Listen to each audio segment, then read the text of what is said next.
Uma vez mais.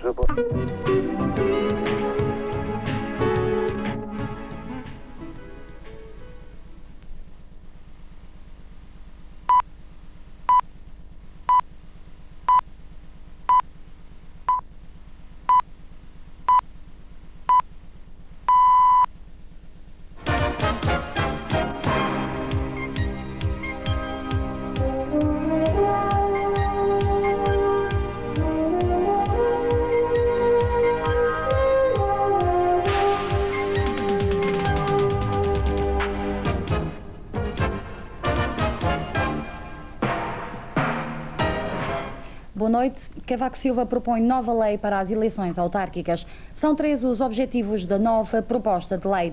Limitar o número de mandatos dos presidentes de câmaras, possibilitar a candidatura de independentes e permitir que a lista vencedora governe em maioria. Como já vem sendo o hábito, Cavaco Silva aproveita a tradicional festa de verão do PSD Algarve para traçar a estratégia do seu partido para a nova temporada política. Como novidade, o líder do PSD revelou ontem à noite que o governo vai propor à Assembleia da República uma nova lei eleitoral para os órgãos autárquicos. São 3 alterações fundamentais. A primeira será limitar o número de mandatos dos presidentes de câmaras. Quero dizer-vos que nem me surpreende que encontre alguma discordância dentro do meu próprio partido em relação à proposta de limitar o número de mandatos consecutivos dos presidentes das câmaras, em relação à minha proposta de acabar com o monopólio partidário na vida conselhia. Mas a minha forma de estar na política leva-me sempre a colocar os interesses nacionais acima dos interesses partidários, mesmo que sejam os interesses do meu próprio partido. Em segundo lugar, o governo vai propor que grupos de eleitores independentes se possam candidatar às câmaras municipais em competição com os partidos políticos. Por fim, o PSD vai propor aos outros partidos que a lista vencedora de uma eleição autárquica governe em maioria. Mas antes, no início do seu discurso, Cavaco Silva fez breve referência à política externa do governo. Por um lado, realçou o contributo do Executivo para as negociações de paz em Angola entre UNITA e MPLA. Por outro lado, abordou com cautela a crise no Golfo. Estamos a acompanhar, com muito cuidado, com muita precaução, mas com muita firmeza, toda a crise que se desenvolve no Golfo. A parte final do seu discurso, Cavaco Silva dedicou aos próximos atos eleitorais. Primeiro, abordou novamente a estratégia do PSD para as presidenciais. A minha posição sobre essa matéria é já bem conhecida. Não quero que essas eleições derivem em guerrilhas, em conflitos desnecessários, em desestabilização política. Da minha parte, nada farei para que surja a instabilidade política no nosso país. Para isso, ninguém contará comigo. A estabilidade política deverá ser, portanto, a bandeira prioritária do PSD para as eleições legislativas do próximo ano. Cavaco Silva terminou o discurso declarando que não irá mudar o estilo de atuação pelo facto de estarmos apenas a um ano de eleições legislativas. Os portugueses que ainda estão no Iraque voltam a pedir ao governo que os tirem de lá. Frisam, no entanto, que estão bem e que nada lhes falta. Fernando Rodrigues, um dos portugueses que ainda está em Bagdade e com quem falamos esta tarde, começou precisamente por nos dizer isso.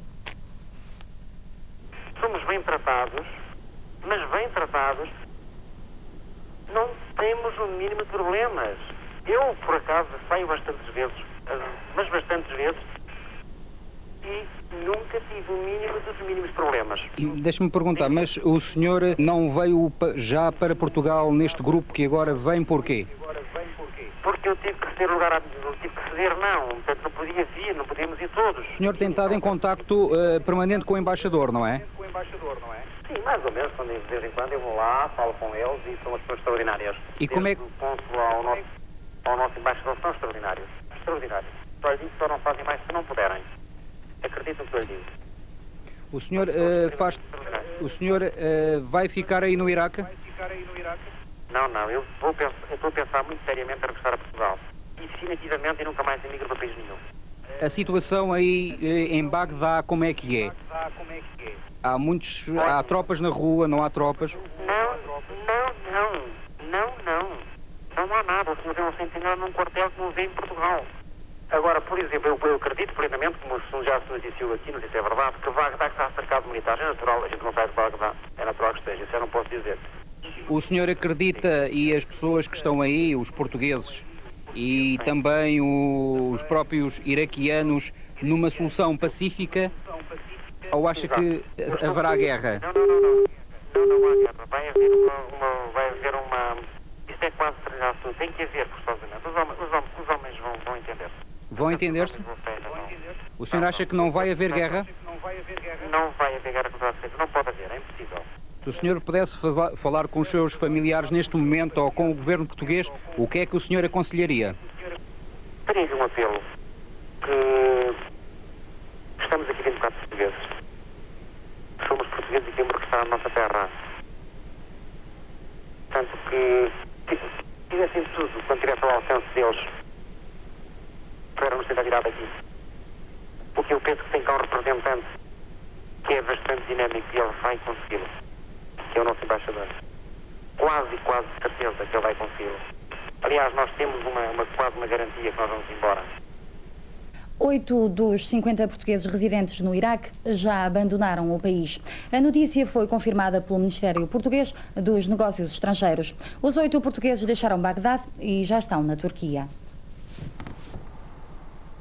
Foi por aqui, pela fronteira com a Turquia, que os 8 portugueses deixaram o Iraque.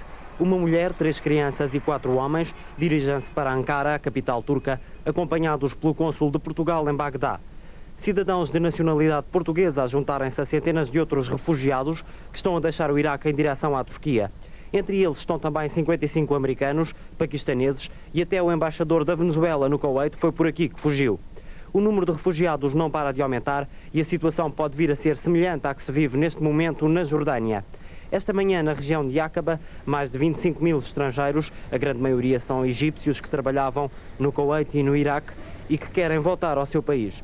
A falta de água e de alimentos está a criar problemas, multiplicam-se as ajudas materiais e financeiras vindas da Comunidade Europeia, dos Estados Unidos e da Arábia Saudita. É a solidariedade internacional a funcionar. Uma atitude considerada individualista e contra a qual se levantaram muitas vozes foi a visita de Kurt Waldheim a Saddam Hussein. Uma visita que permitiu a libertação dos reféns austríacos no Iraque. O presidente da Áustria já aconselhou todos os países a fazerem o mesmo. Diz que Hussein está interessado em negociar. Um dos primeiros países a criticar a atitude de Waldheim foi a Bélgica. O governo belga diz que a solidariedade deve ser total, não pode ser o salve-se quem puder. Mas ao chegar a Viena da Áustria, com os 100 reféns libertados, Waldheim foi triunfalmente recebido. Jogar com os nervos do adversário é o que se está agora a fazer. Ninguém quer começar a guerra. Cada um fica à espera dos erros dos outros. Mas há tentativas de mediação. Há quem queira dar uma hipótese à diplomacia para encontrar uma solução pacífica para a crise do Golfo. Pérez de Cuéllar, o secretário-geral da ONU, é hoje o homem do diálogo possível. E isto apesar do contínuo reforço dos exércitos na região. São milhares. Egípcios, marroquinos e sírios. Fazem parte da Força Pan-Árabe de Defesa. Enquanto os soldados americanos se concentram junto às águas do Golfo, este exército tem vindo a tomar posições junto à fronteira com o Iraque e o Kuwait. Eles são o escudo do deserto. Têm uma missão defensiva, estão prontos a defender a terra árabe de novas agressões.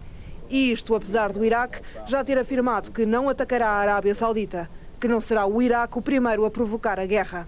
O presidente Saddam Hussein, numa reviravolta estratégica, aparece agora como o homem do diálogo e está pronto a receber em Bagdá Pérez de Cuéllar, o secretário-geral das Nações Unidas. Ontem, na Colômbia, onde se encontra de visita, Cuéllar afirmou acreditar na boa vontade do governo iraquiano para encontrar uma solução pacífica. Quem parece não acreditar em Hussein é a primeira-ministra britânica Margaret Thatcher, que já hoje disse que não negociava com ditadores. E afirmam mesmo, Hussein é um tirano absoluto que não hesitou em utilizar as armas químicas contra inocentes. Evocando também a crise do Golfo, o Papa João Paulo II apelou aos fiéis durante a bênção de domingo em Castelo Gandolfo para rezarem pela paz. Denunciou as graves violações ao direito internacional, numa clara alusão à invasão do Kuwait, e exortou aqueles a quem pertence o destino dos povos a encontrarem uma solução de paz.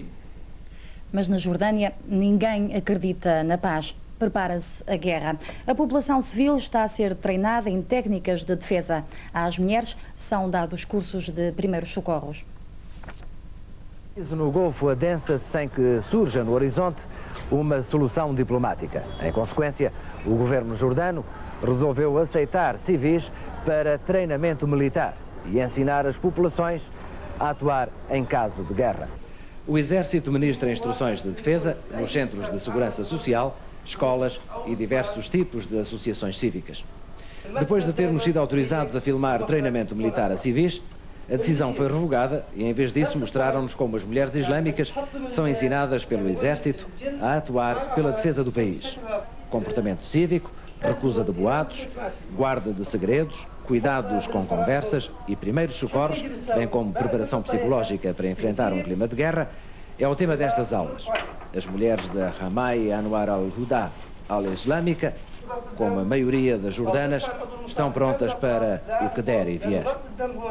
Yes, they are prepared for war, because even if there is no war, it's for them in their houses, for their children, for the peace of their families.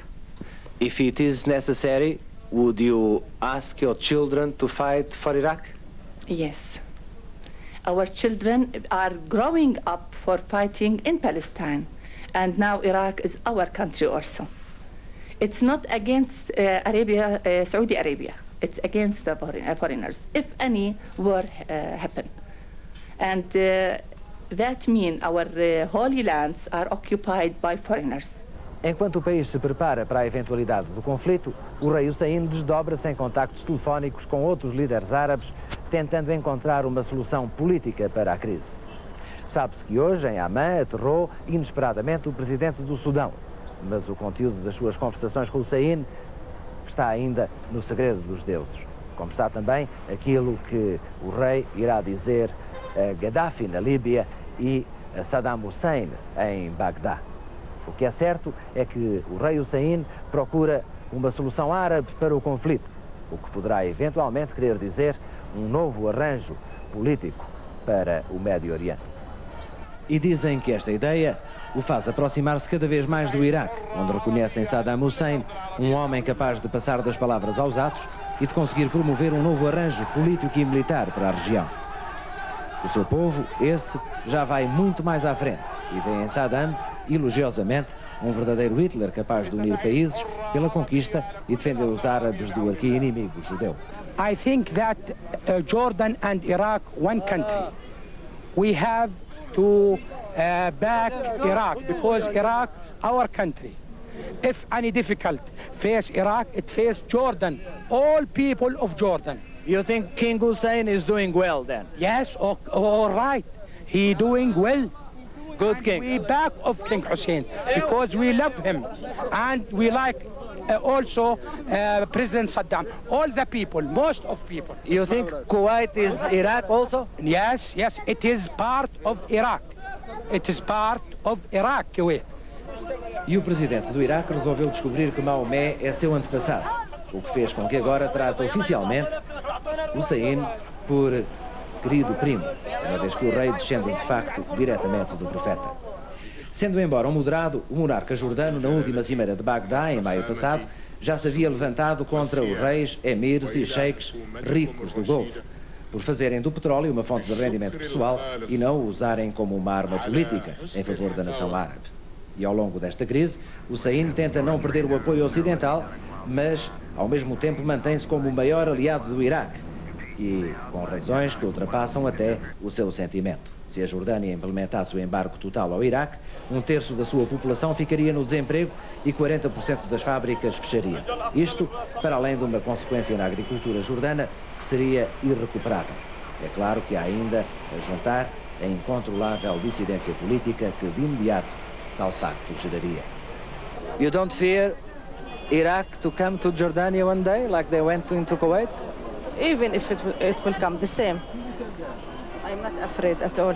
You're not afraid? No. You consider them brothers? Yes. This could be one country? One country, yeah. With Iraq? Yeah.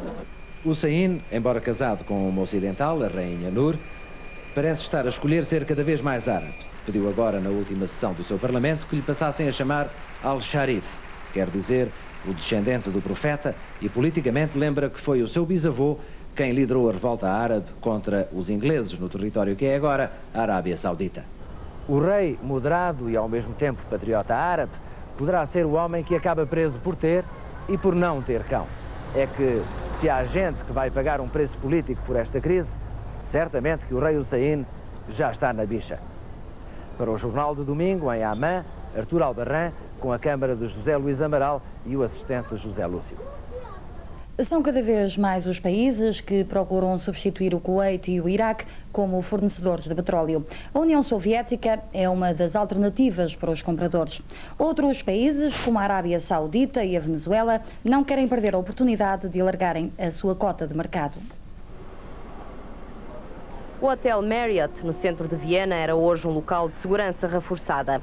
Ali chegaram ao longo do dia ministros de alguns países membros da OPEP, mas o Iraque e a Líbia não deram garantias de que enviem delegações a esta reunião.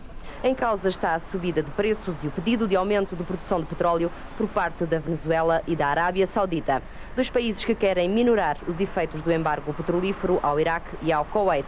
São 4 milhões de barris por dia que deixaram de entrar no mercado. Para já, trata-se de um encontro de consultas, embora alguns países tenham esperança em transformar a reunião numa conferência extraordinária da OPEP que permita a tomada de decisões. De qualquer forma, este encontro de Viena não deixa de ter um caráter eminentemente político, quer haja acordo para um aumento de produção ou se mantenha a situação atual. E a imposição de aumentar os seus níveis não está neste momento o maior produtor mundial de petróleo, a União Soviética. Nas exportações está em segundo lugar, logo depois da Arábia Saudita. Contudo, atravessa grandes dificuldades no plano industrial. A extração tem vindo a diminuir. Falta tecnologia moderna para inverter o sentido decrescente. De momento, a União Soviética não tem possibilidades de retirar vantagens da atual alta de preços do ouro negro e, para além disso, está a braços com uma elevada dívida iraquiana por venda de armas que Bagdá deixou de pagar. Mas hoje em Moscovo, os ministros dos negócios estrangeiros dos dois principais fornecedores de armamento ao Iraque, França e União Soviética, estiveram reunidos.